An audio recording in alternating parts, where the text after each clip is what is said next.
Oh boy, I just had some of this morning. Lucky Jack old school iced coffee. Man, it tastes just like beer, but it's coffee. That should wake me up, get me ready to do some of these van projects. Hey guys, what did I do today for the van?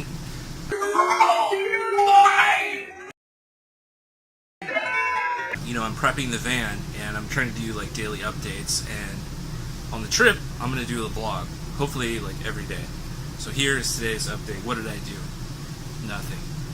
I did one thing. I refilled some propane for the RV. I've got a checklist here of all these things that I want to do, and I'm going to be leaving Tiffany for a little bit, so I didn't want her to run out of propane as soon as I leave, just like last time.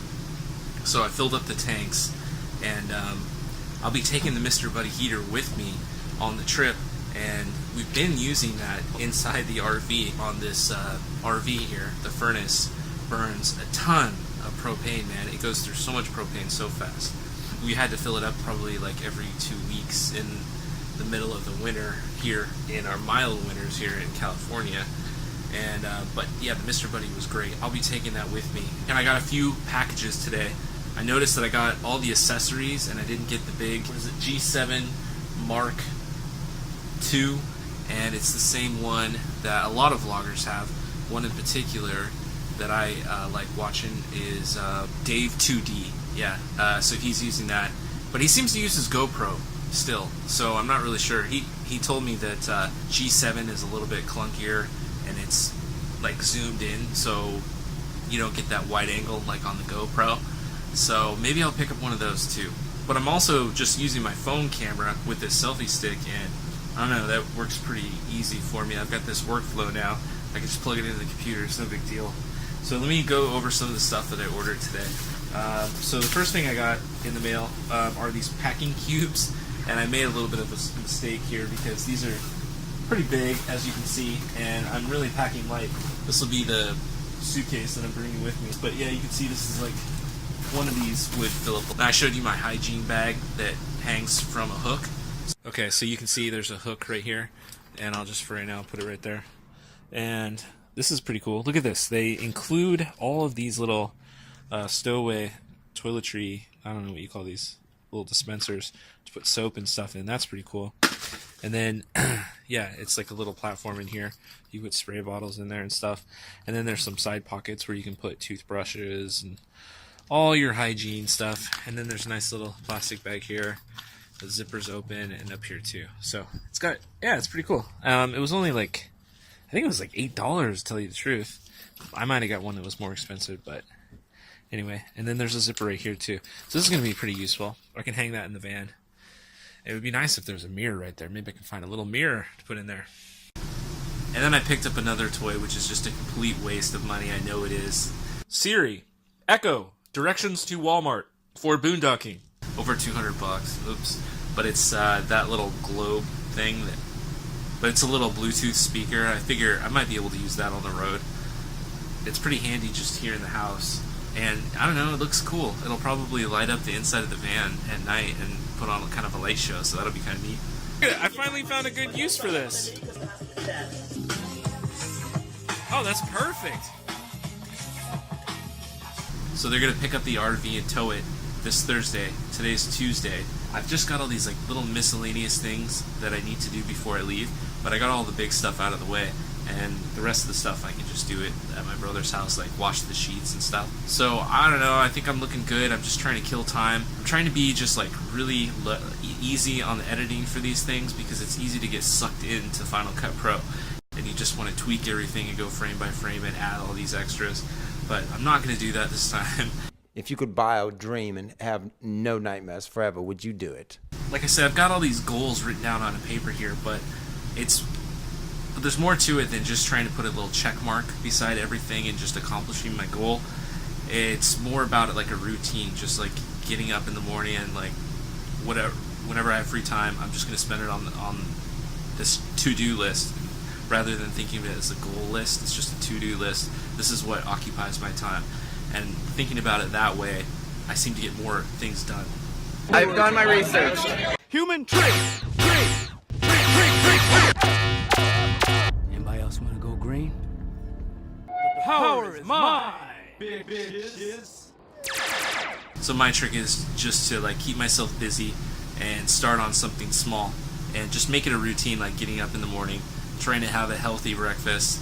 Like my go-to are the smoothie drinks. So as long as I make that first thing in the morning, I know that I'm not going to get those hunger pains and then end up eating shitty food.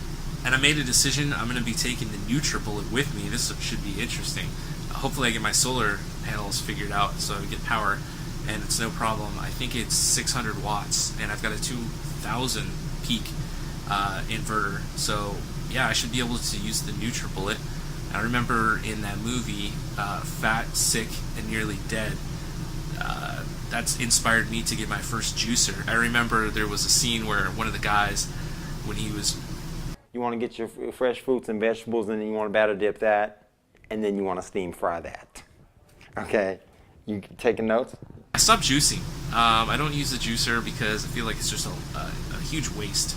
There's all that pulp that you had to throw out, and you know, your body needs that fiber anyways. I discovered the NutriBullet, and the fact that they advertise it as pulverizes the nutrients, breaks down the cell walls, or whatever, all this marketing stuff. But the fact is, it just turns everything into a liquid, you know, with the fiber.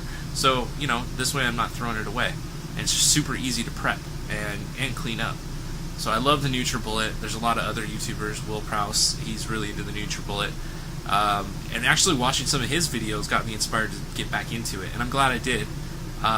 Someone told me, I went on that fast for like 3 days, and it was a little hard on the body, but not too bad. But I had cravings, and my feet would get really cold. I don't know what that's about. Damn, maybe I'm like early diabetic. But I was reading online, like these fruitarians, people that like consume fruit all the time, they get cold feet and cold extremities. So that's kind of normal. But anyways, I did feel like I lost a little bit of weight. I didn't check a scale or anything, but I was walking outside of the RV, and my neighbor Ivan said, "Oh, hey Nick, oh, you lost weight, you lost weight." I was like, no way. I wasn't even really paying attention. So, but yeah, I think it was working. So I need to get back into that. So hopefully on this trip I'll be doing that.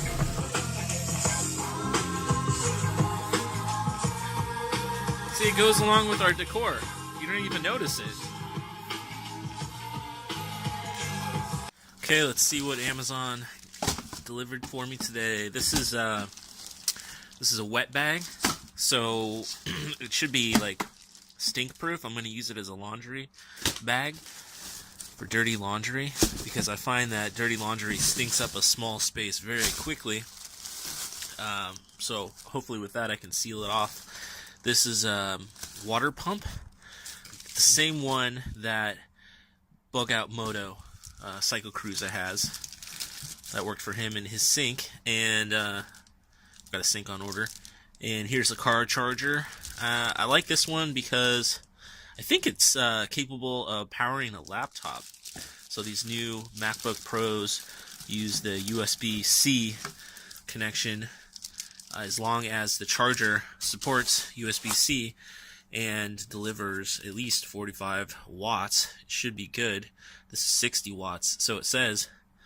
We'll give that a shot. Thought that was all, but no, there's more.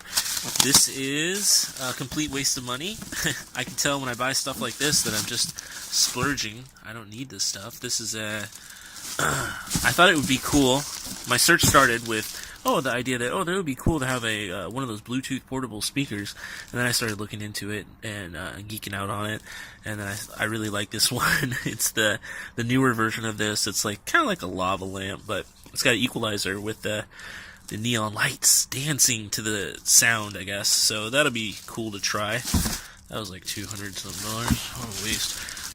When you balling on such an eccentric level, like it's keeping your finances like budget below standard, because like if I'm balling and I'm spending like $10,000 a day, then I'll be like, okay, that's not enough. I need to be spending like $20,000 a day.